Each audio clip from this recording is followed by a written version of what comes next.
Time again for Tennessee, Tuxedo and his tails. Come on and see, Tennessee Tuxedo. Tennessee Tuxedo. We will be parachuting for your pleasure, sailing seas in search of treasure, anything so he can measure up to men. That's Tennessee Tuxedo. A small penguin who tries but can't succeed, though he may fail. As he fights for fame and glory, still he tries in each new story tale.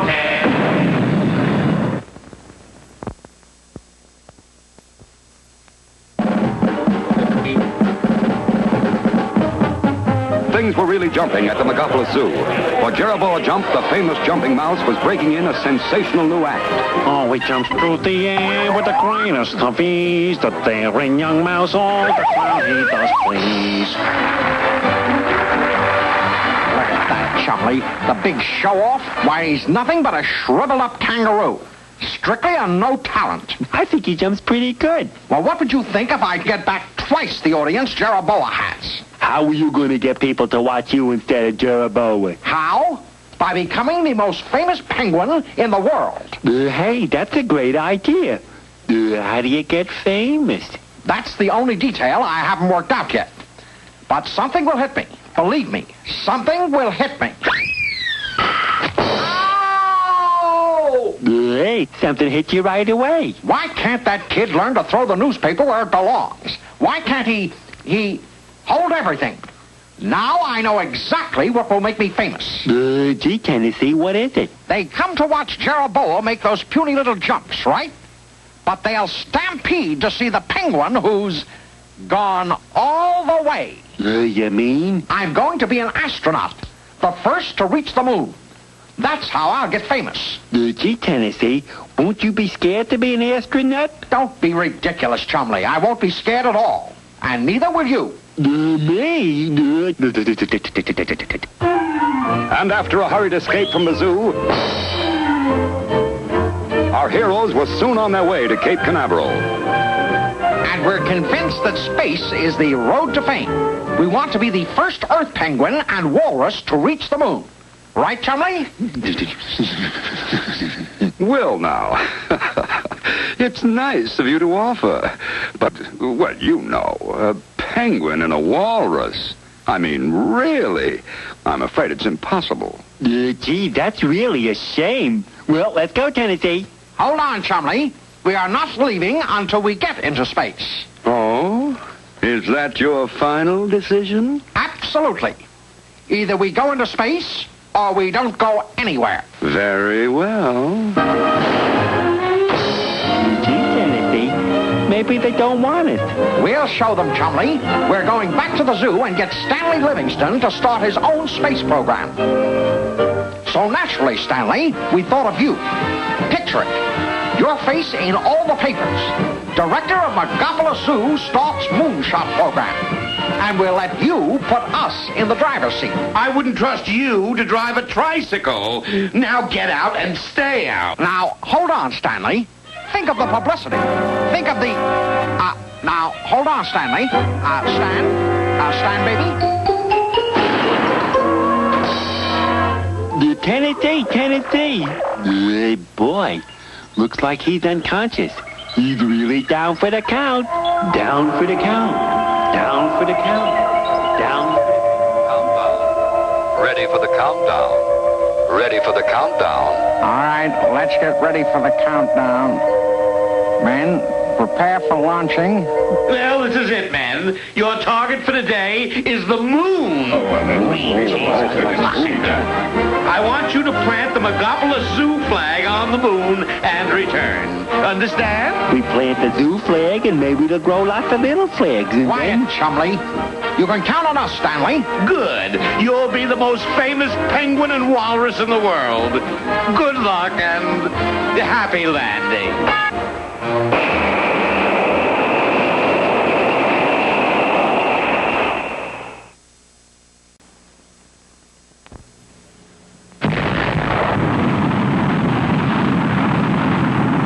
Here's the riddle. What is it that has only one horn, is white, and gives milk? What is it that has only one horn, is white, and gives milk? I know. A milk truck.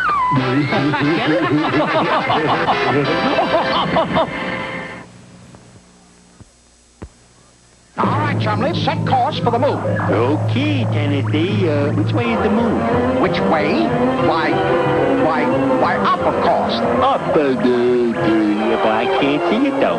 How far away is it? Why, I guess it must be, Chumley, snap on your teletopper. We'd better get in touch with Mr. Whoopi. This is Tennessee calling Mr. Whoopi. Come in, Mr. Whoopi. Hello, Tennessee. Whoopi here. Where are you? In the zoo spaceship, headed for the moon. Only we just realized we don't know anything about the moon. Well, now, we wouldn't want to leave you up in the air. Get it? All right. Hold on while I get the fabulous three-dimensional blackboard. I think it's right here in the closet.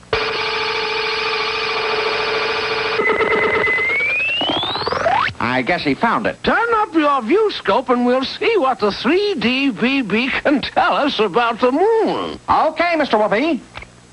First, we need to know how far away it is. Well, the moon is the Earth's nearest neighbor, only 240,000 miles away. 240,000 miles?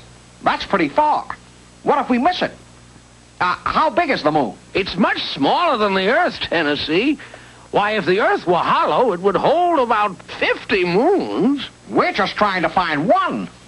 Well, at least it will be lit up. That should be a big help. Now, hold on, Tennessee. The moon doesn't really light up.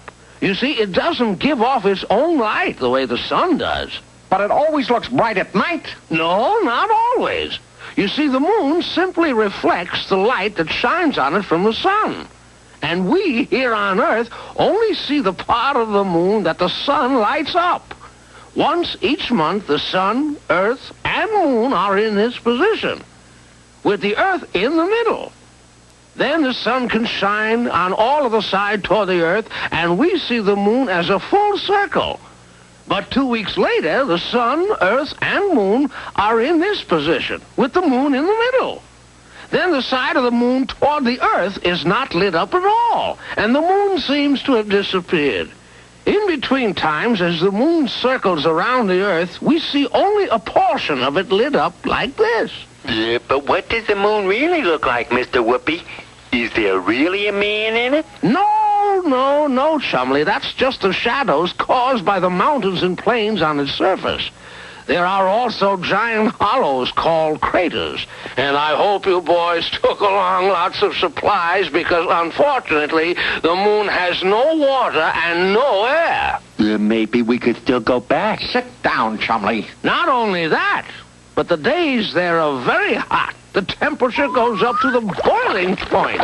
And at night, the temperature goes down to far, far below freezing. Zowie. That's awful. But I guess we'll be okay in our spacesuits. They sure are heavy, though. Well, they'll be much lighter on the moon. Lighter? Yes, and you'll be lighter, too. Why, if you weigh 90 pounds on Earth, you'll weigh only 15 pounds on the moon. That's because gravity on the moon is much less than gravity on Earth. On the moon, you'll weigh so little, you'll be able to jump as high as the height of a tall building. Oh, boy. I'm going to take movies. Jeroboam Jump will turn green with envy. Hey, look, Kenneth, see out the windshield. It's the moon.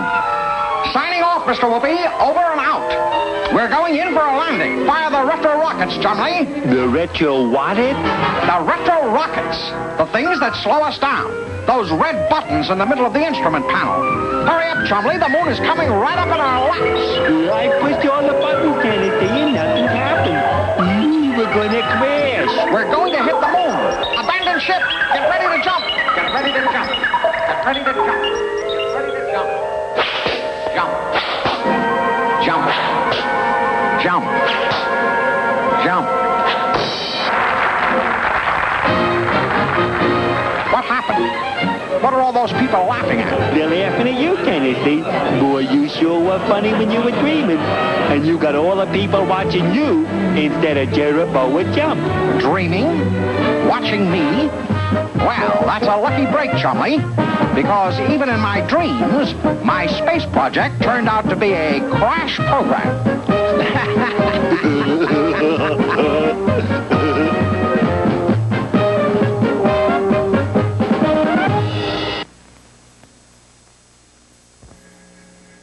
Tennessee and Chumley will be right back with more cartoon fun.